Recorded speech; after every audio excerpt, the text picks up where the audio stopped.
In this video we see how to add auto increment on a field. Now we get employee table, and now see it has three field: employee name, salary and ID. Currently ID have a primary key at non-null constraint, so but it has not auto increment constraint. So now we give a auto increment via XML lequibase. So we can add one change set and one tag add auto increment. So table name here we define, and column name we can add here, and another is increment by we can assign here 1,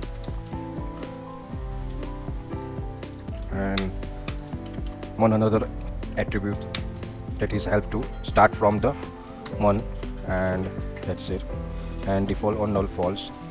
So we can see from reflect after restart the application. Now we restart the application and see effect.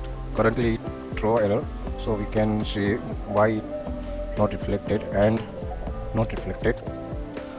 So one data type here need to add. We add a integer. Now restart the application. If successfully they run, then we see reflection of that. Now you can see, yeah, auto increment constraints is assigned in an employee table. Now we can say manually insert the data and see,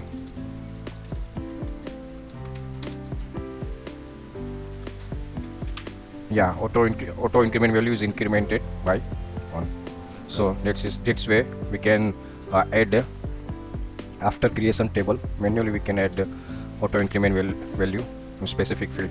So first of column data types, table name, column name, and incremented by, and start with means if suppose I set here 500, then auto incremented value is generated 501.